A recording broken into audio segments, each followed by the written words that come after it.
The first episode of The Acolyte is officially out. Here's what I think about it.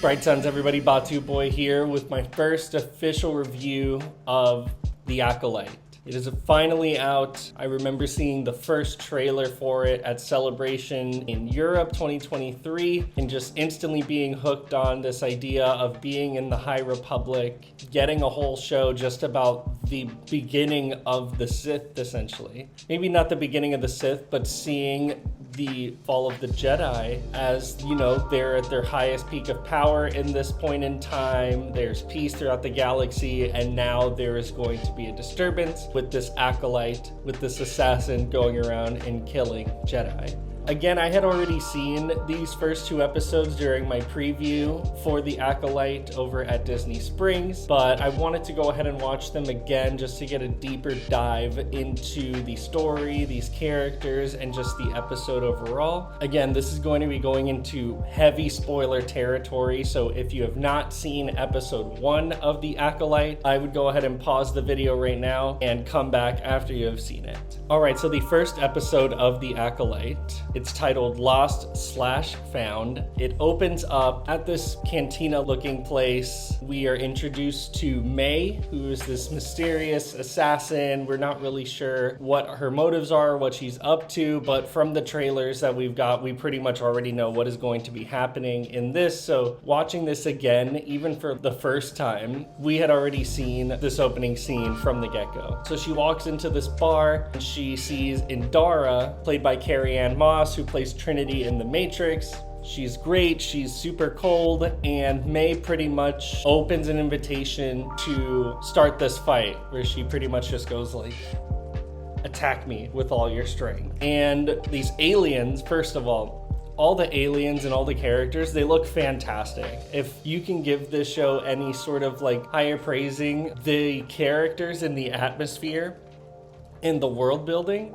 is incredible. So they've done a really good job with that. So they just start laughing it off. Indara pretty much says that Jedi do not harm the unarmed, and this battle pretty much starts. It's a giant forceful fight between Indara and May, and again, it's all stuff that we've seen like in sneak peeks, but the fight continues on. We then see May clear a second story going upwards using the Force, and it looks really cool. Indara takes the fight up with her. They continue to go through it. May is throwing these little like ninja stars at her, which is, I guess, like her main weapon of choice.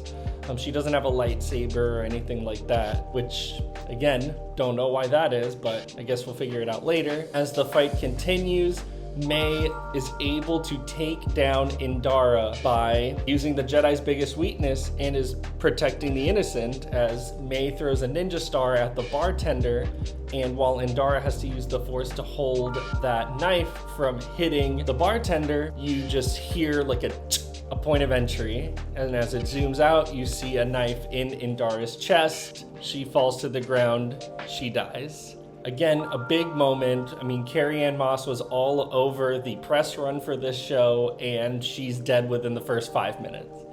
So I'm kind of hoping that we get like flashbacks with her, because I mean, I was really excited to see Carrie-Anne Moss. Like, I love The Matrix, one of my dad's favorite movies while I was growing up, so we watched them all the time. You know, she's such a good martial artist. Just to see her go down in the first 5 minutes, like, it was just kind of heartbreaking and disappointing, but I'm sure that we'll be getting some flashback scenes with her, because there's other things down the line that get revealed about Indara that I need to know more about. Then cut away, we're in a ship now, so I'm thinking, okay, so is this May? Like, is this like, are we in a flashback now going to like this other point in her life? No, this is a person that looks like May named Osha, who is a former Jedi Padawan. She's fun, she's quirky, she's sassy.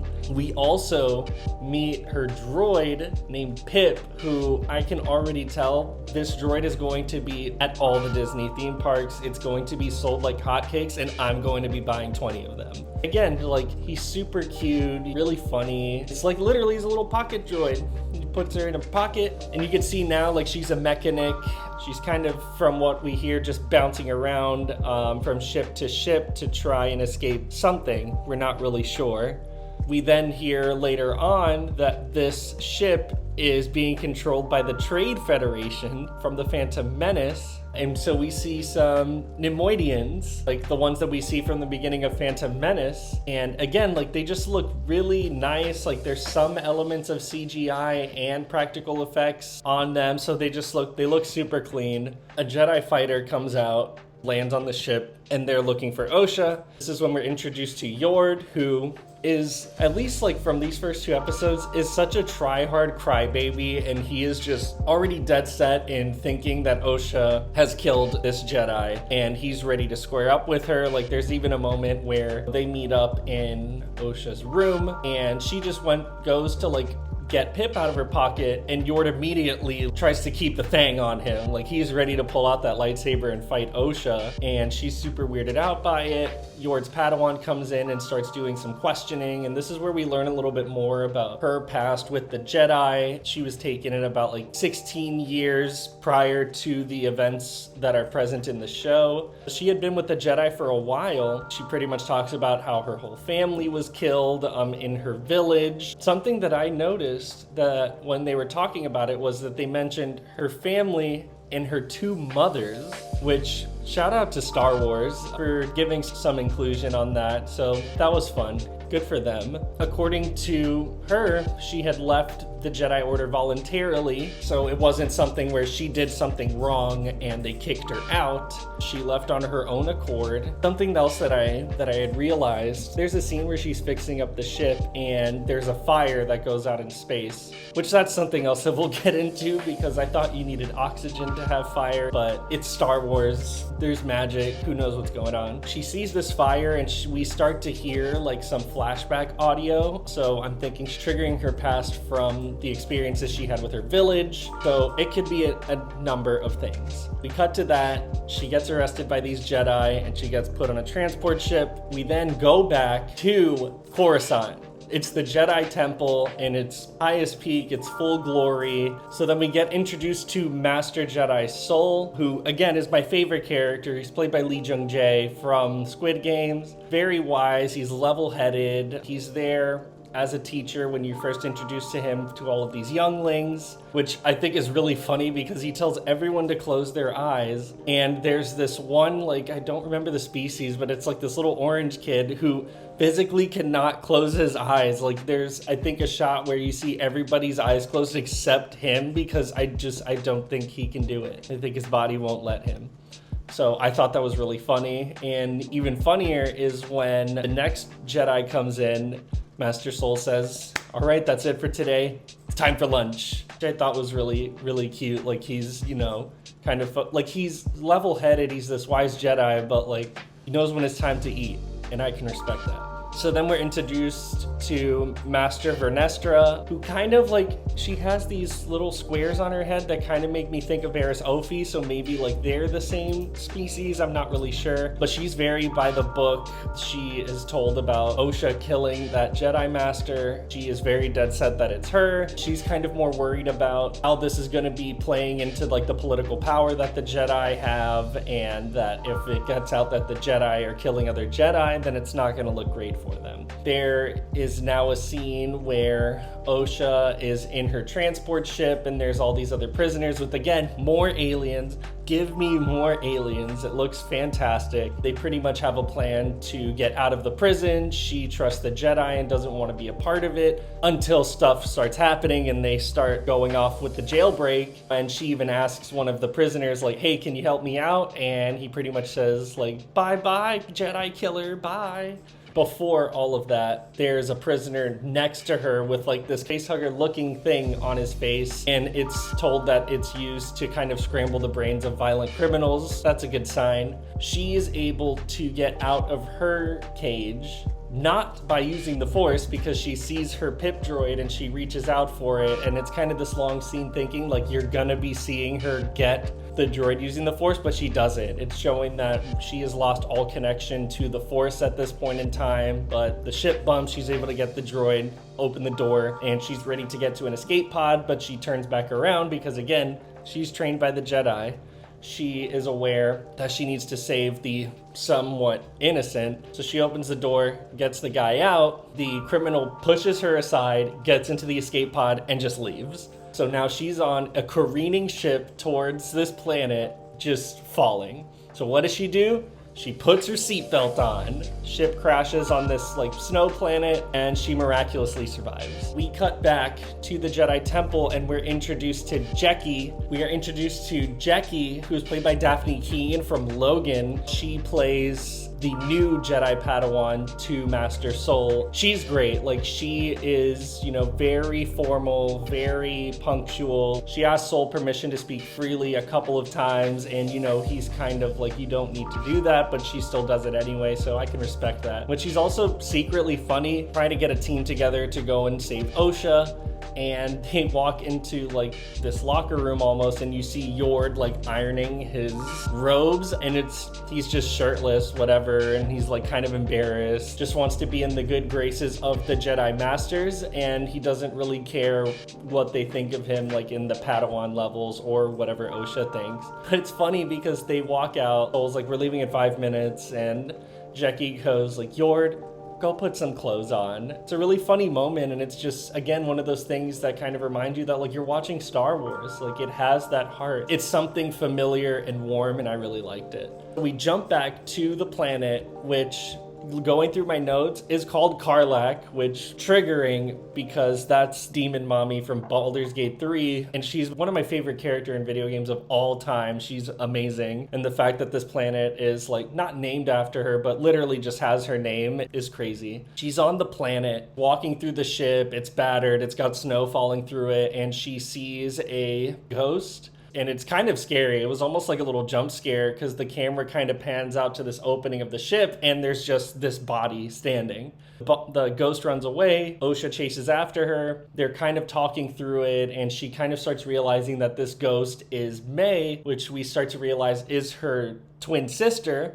From there, we get transported to her homeland and her village that's currently on fire. We then learn May was the one that started that fire and killed her entire village and her mom's. And they start running through the forest. They get into this shack. She pretty much accepts that this is May, this is my sister. And they start talking to each other. She asks if she killed Indara, and she straight up just admits to it. She's yep, I killed that Jedi, and there's going to be more coming down along the way. That's just a big moment there that she is aware of what she's doing, and she has a plan set in motion. We jump back to the Jedi transport where they're going to Karlak to find Osha. Jecki starts talking to Soul about Osha. Goes about that this was my Padawan. We found her, me and Indara found her on this planet. Her village was destroyed, but we saved her. It's also at this point kind of rewinding to when Osha was getting interrogated by the Padawan. We find out that Indara was somebody who didn't really want Osha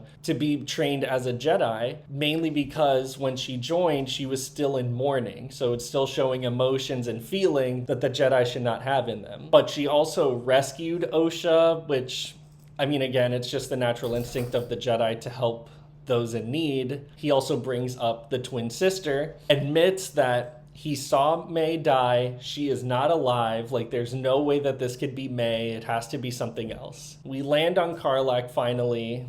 Osha is still chasing this Force ghost around through a mountain. They kind of come back. They're able to meet up with each other, Osha, Yord, Soul, and Jecki. Yord straight up pulls the lightsaber out. He's ready to arrest Osha. And I'm just thinking, this guy is such a tryhard. He needs to calm the heck down. He needs to listen to Master Soul. Yes, he's a knight, but you just started, homie. Soul's been doing this for a while. Osha's kind of on this cliff edge. She pretty much just slips and falls, but Master Soul is able to use the Force and catch her like flat in the air, and it's such a cool moment just to show like the kind of Force user that Master Soul is. Pulls her up, gets her back on the ledge, and it's just this serene moment between, you know, Master and Padawan. You know, they hadn't seen them in a while, and he's just happy that she's alive and that she's doing well, and it's such a good portrayal by Lee Jung-jae. Osha tells Soul that, you know, Mei is still alive. He says, "I believe you. Let's go and find her together. We need to figure out what's going on." So they get back on the ship and they leave. The episode ends with Mei on this other planet, I'm not really sure, and we hear this mysterious kind of gravelly voice talking about like the Jedi and what it means to be an Acolyte, and that an Acolyte kills with no weapon, and that an Acolyte kills the dream. We see this mysterious dark side user ignite a red lightsaber, and it's such a cool moment for the show. It opens up everything, and again, it's very narrative forward because it's trying to introduce you to all these things before they really get you to dive deep into the specific story of what's going on in the show. Again, half of the show is stuff that we had already seen. The younglings in the Jedi Temple was something that was in the original trailer. The opening fight scene was there. It was just upsetting to see Lindara die. But again, overall, I really liked the first episode. It was a good introduction to this world, into the High Republic, and I'm just really excited to see what we get from here. Like, the mystery is hooked to me. I want to know what's going on with Mei. I want to know why they thought that Mei was dead, even though she's not. Like, how did she survive the village if he saw her die? Like, there's a lot of unanswered questions that I need the answers to. So again, continue watching The Acolyte. Let me know down in the comments what you thought of the show, and make sure to like and subscribe for more Star Wars content and for more reviews on The Acolyte. But until then, thanks for watching. Until the spire, my friends.